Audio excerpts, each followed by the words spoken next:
what I want you to notice is that throughout this lesson, I'm going to be keeping an extremely adequate space in front of me as much of the time as possible, because I want to have the ability to control the traffic behind me. If I start getting in line with everybody and starting to get close and my following distance is too close, then they end up controlling me. If they brake, I've got to brake. If they brake hard, I've got to brake hard. And I don't want to be directly subject to their braking. I want to have options.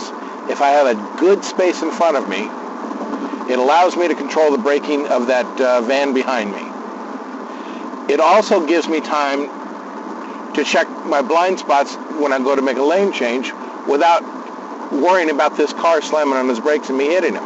It buys me time. Another thing that a space in front of me does is allows me to accelerate to a lane change. There's all kinds of benefits for keeping a nice comfortable space in front of you, and really no detriments. A lot of people think that, well, if you keep a big space in front of you, then everybody's going to plow in front of you and everybody's going to cut in front of you.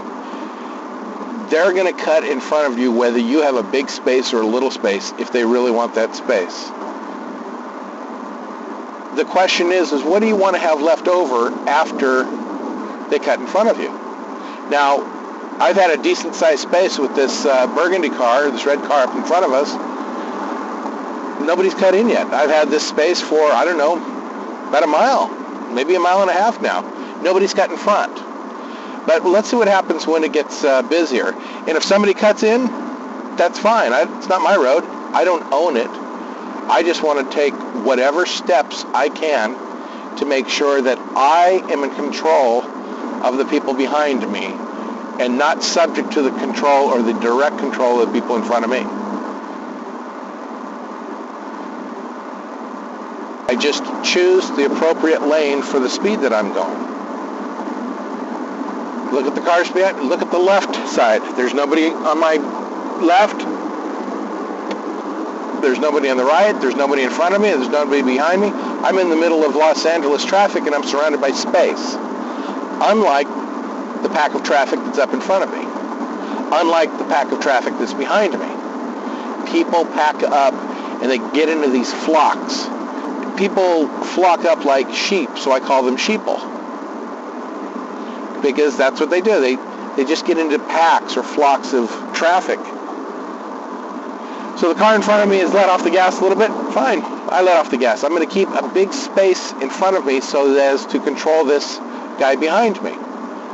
But as I'm going through here, I'm looking in front of everybody. I'm looking way up ahead in front of this truck to find out what's going on way up there. Do you see how the traffic in front of me is all kind of lined up? That would be a very easy situation up there where somebody, 15, 20 cars up, has a blowout, slams on his brakes, starts spinning, and people have to slam on their brakes in order to avoid the collision. This guy is coming up behind me. I've had to slow down a few miles an hour because traffic up there is slowing down. I've never had to touch my brakes. Since I've been in Los Angeles in the freeway, I've never had to hit my brakes. If you keep a big space in front of you, you always buy yourself time where you letting off the gas is all the braking that you really ever need. In a lot of cases, that doesn't mean that, you'll have to brake sometimes. But you see everybody else up here when they're tailgating, somebody slows down, they have to actually reach up and touch their brakes. From here, I'm looking way up to the right, not just at that black and white car in front of me, but I'm looking to the right of the truck. I'm trying to find out what's a quarter mile up the road. I want to see if I can see brake lights up there, anything up there that gives me an advance warning about what I have to do.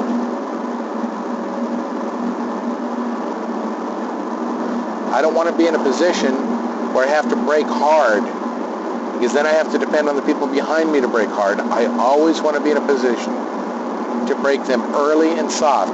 Now I can see a quarter mile up the road and it looks like traffic is driving smooth in my lane. You see brake lights way up there in the left-hand lanes.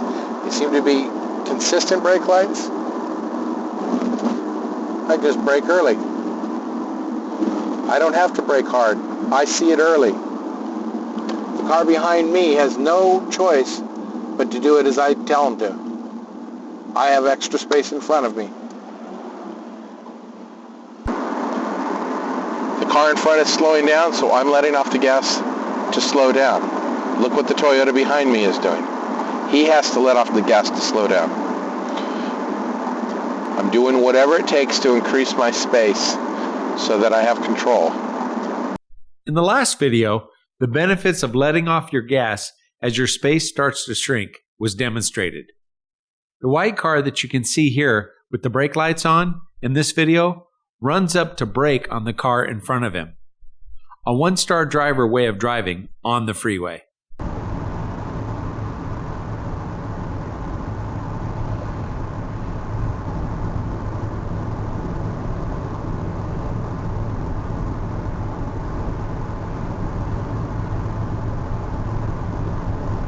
You know, cars are rated for their safety.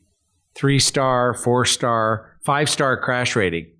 And that's the idea of a 5-star driver. We want the driver to be that good, like this space in front of this guy.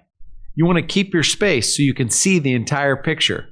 And yes, even more so in the rain. I have somebody coming up in my right-hand lane. I have a space to the left, space in front of me. He's letting off the gas. I'm letting off the gas. I want to make sure this Ford behind me is letting off the gas. I see brake lights if I'm looking ahead of this van, so I'm going to brake early and soft. Notice how the Ford behind me does the same thing. I still have a good sized space. Never had to brake hard. And all these sheeple that were tailgating each other, half of them are behind me now.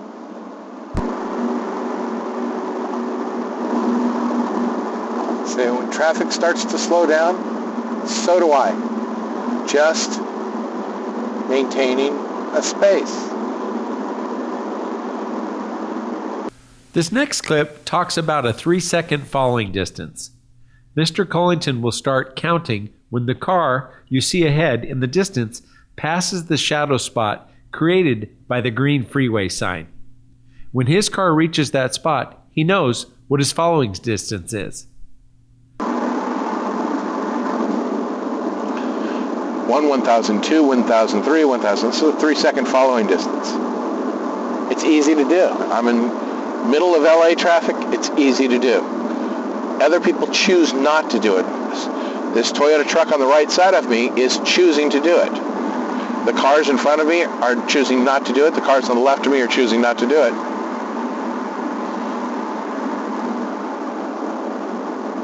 It's a choice. Another way to get your new driver to realize they are too close to the bumper of the car in front of them is to ask them if they're staring at it. We will play a portion of this video again. You will see the red car here on the left run up and brake on the bumper of the car he is following. Watch. Following distance. It's easy to do. I'm in middle of LA traffic. It's easy to do. Now, if you are in the red car, ask the driver if they are staring at the bumper of the car in front of them. They have to say yes. This is your sure way to know your following distance is not that of a 5-star driver. When focused on bumpers, it is impossible to get the entire picture of what is happening a quarter of the mile up the road. Take a look at how these 4 vehicles have all bunched up on this big freeway. There's 4 lanes and they're bunched up all together in 2 lanes, all in one little clump. This is what people have a tendency to do.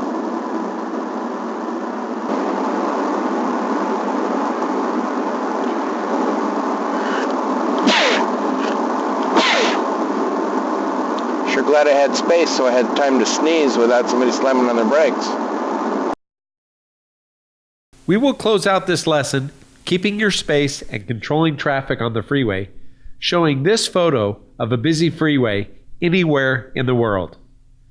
There are approximately 50 cars driving at, say, 65 miles an hour in this shot, and you can count 5 that know the value of keeping a good-sized space in front of them in fast traffic in order to be able to control the equally as fast traffic that is behind them.